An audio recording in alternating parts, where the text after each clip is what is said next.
after wrapping up his 4-day state visit to the UAE, President Yoon is taking his sales diplomacy to Switzerland. There, he'll make his Davos debut at the 2023 World Economic Forum. Yoon will deliver an address and also mingle with global CEOs. South Korea is one step closer to becoming one of the few countries in the world with homegrown advanced fighter jets. The KF-21's first supersonic test flight was a success. China's progress report is worse than ever. The country saw its population tumble for the first time in 60 years, and its economic growth was also far lower than its target. Good morning. South Korean President Yoon has wrapped up his state visit to the UAE and is now in Switzerland for the Davos Forum. Before taking off to the annual event, he had the chance to share his vision for the future of humanity. Our Kim Do-yeon filed this report from Abu Dhabi. The important thing is we have the power to choose, said South Korean President Yoon as he shared his ideas about humanity's future. To those who pursue peace and prosperity, he said, this right to choose and control technology is as important as a right to live. 주어진 권한을 바르게 사용하기 위해서는 우리가 나아가야 할 올바른 미래를 먼저 설계하고 기준이 반드시 필요한 것입니다. 어떠한 일이 있어도 포기할 수 없고 포기해서는 안 되는 가치가 인간의 존엄입니다. This came as he attended Tuesday's Future Vision Forum in Dubai at the city's Museum of the Future, one of his last stops on this trip. Just before he left the UAE, he also sat down with Dubai's ruler and Prime Minister Sheikh Mohammed bin Rashid Al Maktoum to reaffirm what the two countries discussed during the summit, expanding their cooperation in multiple areas. The Prime Minister especially showed his appreciation for South Korea's support for the UAE's hosting the upcoming COP28 and said he looks forward to tackling climate change together. That wrapped up President Yoon's state visit to the UAE. Among the many events on this 4-day trip was a bilateral summit on Sunday, which a joint statement documents and specifies what was agreed as the two leaders decided to further develop their country's special strategic partnership. This agreement also strengthens cooperation in 4 key areas, namely conventional and clean energy, including the peaceful use of nuclear energy, as well as economy, investment, and defense technology, and expanding further into space development, emerging industries, and culture. Also reaffirmed in the statement is their shared goal of the complete denuclearization of North Korea and promoting peace in the Middle East. And most importantly, as President Yoon emphasized that this trip was for South Korea's economy, the statement included $30 billion of investment in South Korea, solidifying that the 48 MOUs that have been signed between the two countries are not empty promises. Before leaving, President Yoon made sure to thank the UAE leader and Emirati people for the warm welcome. Posting on his social media, he said, South Korea will repay that with trust. In addition, he praised those working at Baraka nuclear power plant, calling nuclear energy the symbol of bilateral cooperation with the potential for more cooperation in the future. Kim Do-yeon, Arirang News, Abu Dhabi. Now, moving on to the Davos Forum. Ukraine's First Lady on Tuesday called on world leaders and corporate executives at the annual event to do more to help our country. Our Lee Seung-jae has more. Speaking to world leaders and corporate executives at the Davos Forum on Tuesday, Ukrainian First Lady Olena Zelenska pressed world leaders and corporate executives at the World Economic Forum's annual gathering to do more to help Ukraine.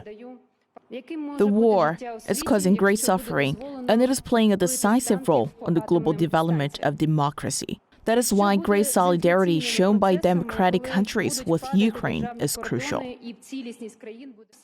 She also stressed that many people in the country are starving because of the prolonged war, adding that the country has the longest bread lines in the world. The First Lady also noted that one of the main goals in the near future is to finally put an end to the war that's now nearing its 1-year anniversary. We have to pronounce an end to this war. Not only so we have a date, but so that we can reset the time and start counting peacetime, because peace does not equal a truce.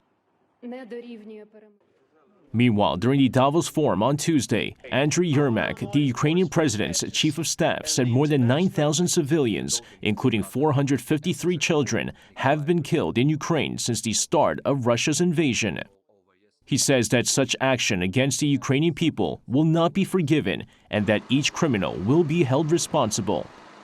The Ukrainian official added that Ukraine wants a special international tribunal to try Russian political leaders and reparations for the destruction caused by the invasion.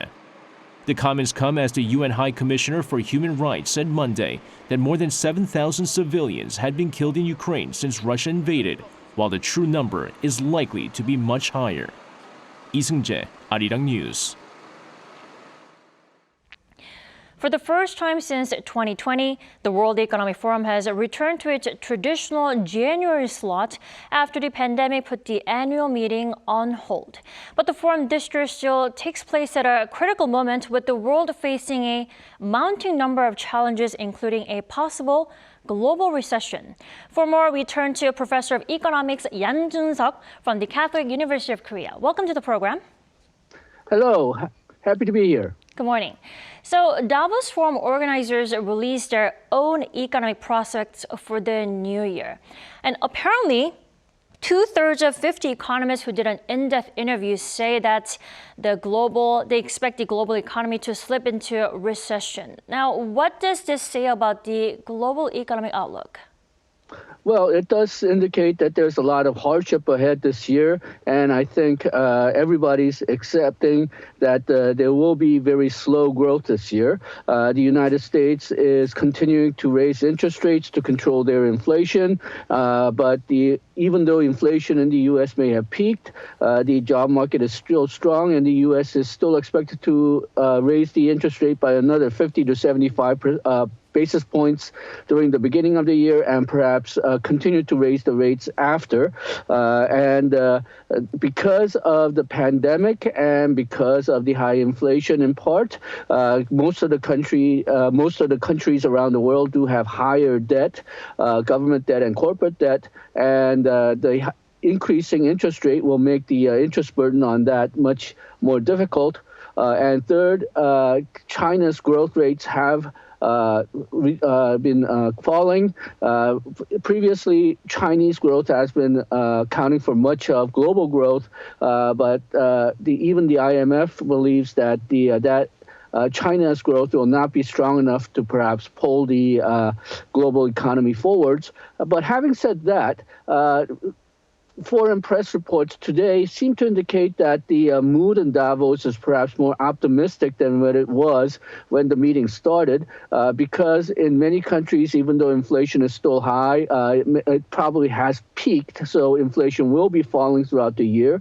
And because even though Chinese growth is expected to slow, they did get away from zero COVID policies, so they are going to start to grow, and commodity prices, oil prices, gas prices have been coming down. So apparently, even though the mood was very pessimistic at the beginning of, or just before the beginning of the conference, things are a bit more optimistic actually on the ground right now. Right, let me tell you, it's really frustrating and really hard to keep up with all these gloomy economic outlooks, even in the new year. Now, moving on, President Yoon will also make his debut at the Davos Forum. There, he's expected to give an address focusing on the message of global solidarity to overcome economic challenges. Now, what details can we expect from this speech in terms of solidarity, cooperation, and also the direction of economic policies? Okay, well, the Davos theme for 2023 was cooperation in a fragmented world, and fragmentation means forming of trading blocs, mostly because of the U.S.-China trade war, but also split between U.S. and European Union, partially because of the Inflation Reduction Act and CHIPS Act by the United States. Because Korea depends on trade not only with one bloc but with the entire world, President Yoon will probably emphasize the importance of international trade and investment. President Yoon will also probably put some comments on IT industry, new industrial revolution industries. President Yoon has already sent an article to Davos concerning digital platform government that's using the IT for establishing better government and better data gathering. And he's probably going to re-emphasize that better government aspect of it, sharing data among government agencies, need for common data formats, not only within countries, but internationally, and this better government platform as a starting point for using AI, blockchain, quantum cryptography technologies, and encouraging startups in these industries. And then, of course, the agenda for the Davos Forum has included global reduction of global warming, and use of clean energy for a long time. So he's probably going to emphasize that as well. Right. Before we let you go, Professor, the last question has to do with China and its economic growth that you mentioned earlier. The leaders of the world's biggest economies, the U.S. and China, are not going to be present at the forum now, which has prompted concerns that this year's forum may not be as significant as the ones in the previous year. Do you also believe so? I mean, will their absence mean less light will be shed on talks on global economy? Okay, well, I think this is a result rather than becoming a cause. What I mean by that is whenever presidents go out and they meet with other presidents and you have agreements, you have memorandums and so on, usually people behind the scenes have been working on that for 6 months to 2 years. Now, the very fact that the presidents of U.S. and China are not meeting is partially because no such agreements have been around. No such agreements have been successful in the last few months. I think it represents a result that there has not been that much negotiations rather than concerns about future growth. Meetings between the other presidents, they may give some indication on how other countries feel about China and U.S., and they may be freer to say that without the U.S. and Chinese presidents than if they have been showing up for the conference. Right, the forum has just kicked off. We have lots of to catch on in the coming days. Thank you always for your insight, Professor. Thank you.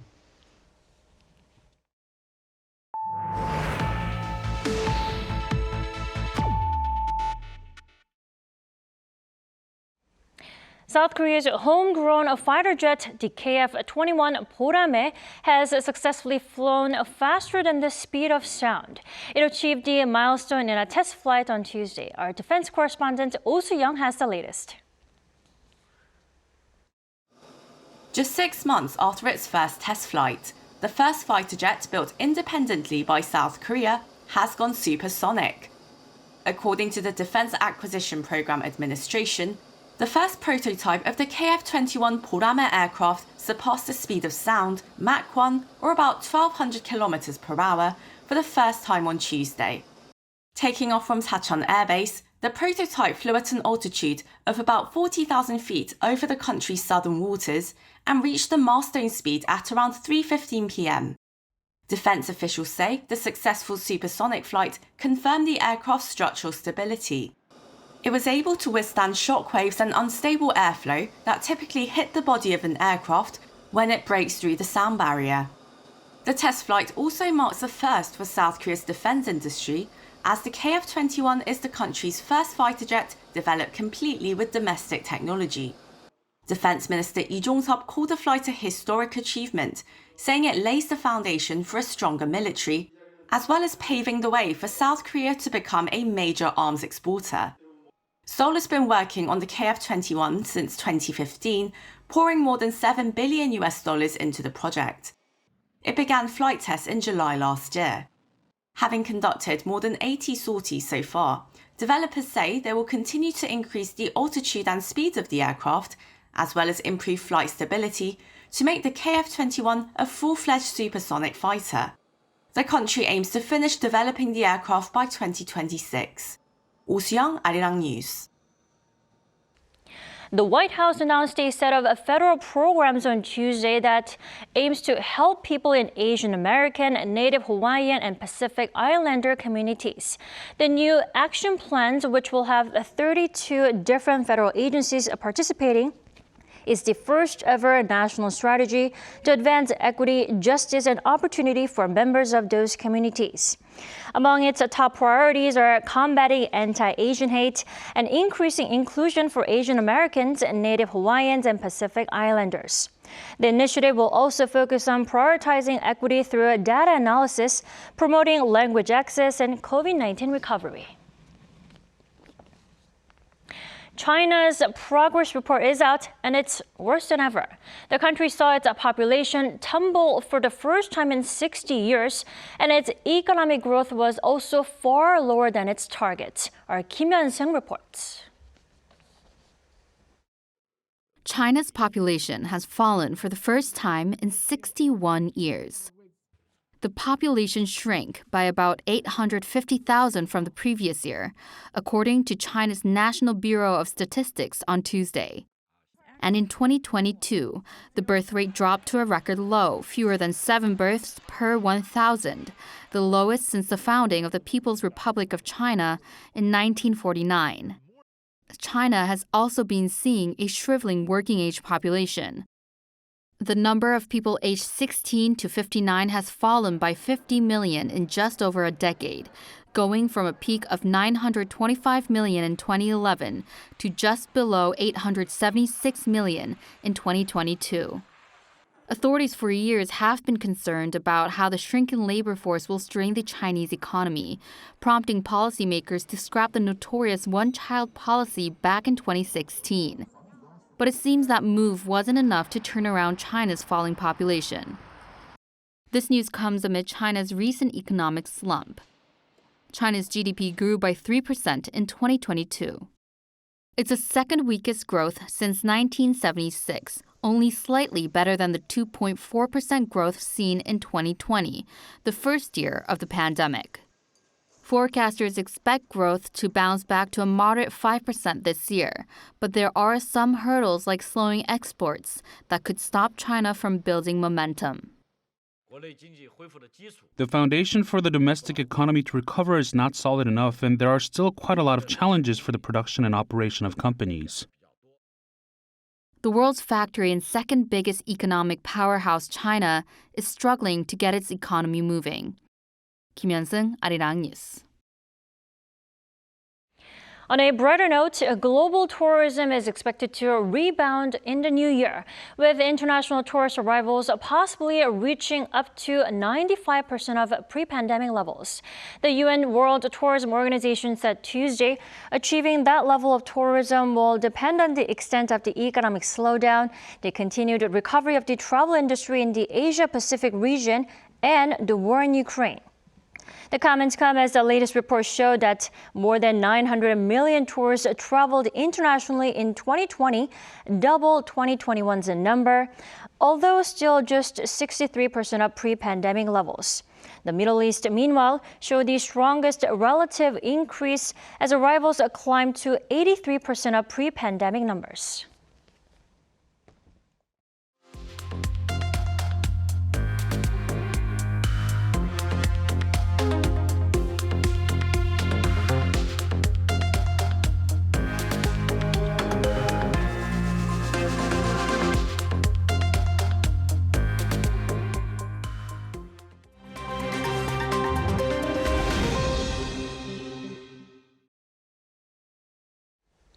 For a look at the news from around the world, we now turn to our Matthew Ashley joining us here in the studio. Good morning, Matthew. Good morning, Dami. All right, let's start in Vietnam, where the country's president has submitted his resignation. Well, that's right. President Yoon is set to leave the presidential seat And then it's a surprise move that marks a shift away from the ruling Communist Party's typically careful political changes. Now, though not as powerful as the party's general secretary, the role of the president still has significant power. The president's resignation follows an anti-corruption drive that has seen several ministers fired and arrested over scandals involving the country's COVID-19 response. This including the sale of overpriced COVID-19 testing kits and repatriation flights. Now, the Communist Party has said that the president is responsible for the corrupt actions of senior ministers under his supervision during his 5-year stint as Vietnam's prime minister from 2016 to 2021. Moving on to the Australian Open now, as officials on Tuesday banned Russian and Belarusian flags from the tournament. Now, this follows a courtside incident on Monday when a Russian flag was waved during an opening round women's singles game. This between Ukraine's Katerina Bindel and Russia's Kamila Raimova. According to a complaint by Ukrainian fans, the Russian flag was displayed to taunt Bindel. But Russia's embassy in Australia pushed back, saying Tennis Australia had caved in to political manipulation. Now, the tournament's organizers had originally allowed spectators to bring the flags, provided they caused no disruption. Currently, Russian and Belarusian players are allowed to compete in the tournament, but not as representatives of their countries. Bindel beat Ramivoha to advance to the next round. Meanwhile, in Germany, Swedish climate activist Greta Thunberg has been released from brief police detention following an identity check. Thunberg had been detained by police on Thursday local time in the condemned village of Lützerath. She was protesting alongside other climate activists against the town's demolition, despite a court order to evacuate the area. Lützerath is said to be swallowed up by the expansion of the Garzweiler mine, operated by local energy company RWE, as Germany looks to avert an energy crisis brought on by Russia's war on Ukraine. But climate activists say that Germany should not be mining more coal and should instead focus on expanding renewable energy sources. And finally, hundreds of pet owners and farmers gathered at St. Peter's Square in the Vatican and at cathedrals all over Italy and Spain on Tuesday to have their pets and farm animals blessed. Members of the clergy gave blessings to cows, donkeys, turtles, birds, horses, and of course, cats and dogs. This was to mark St. Anthony's Day, which honors St. Anthony Abbot, the patron saint of domestic animals. St. Anthony Abbot was a 4th century hermit, known for his love and care for domestic animals. The blessing ceremony is celebrated every year on January 17th, the day he is said to have died.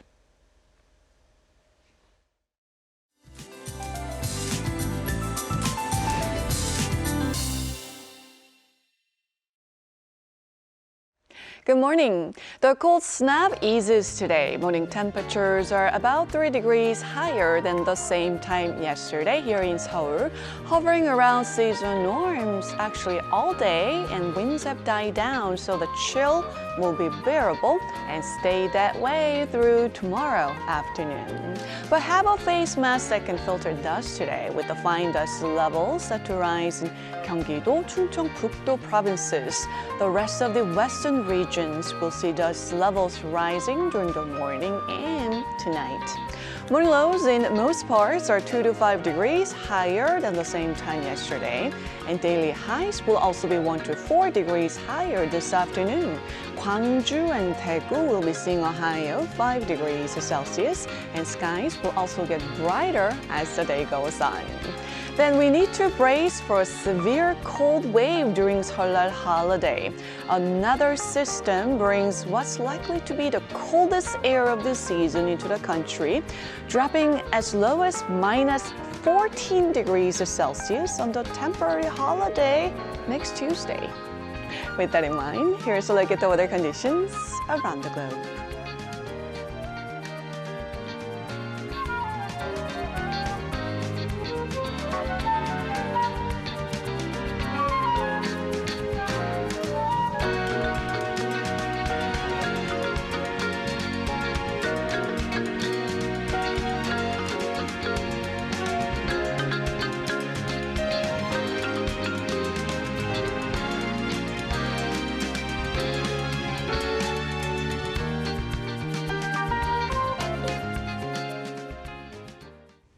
That's all we have for this morning, but do stay with us for more updates throughout the day. Thanks for watching.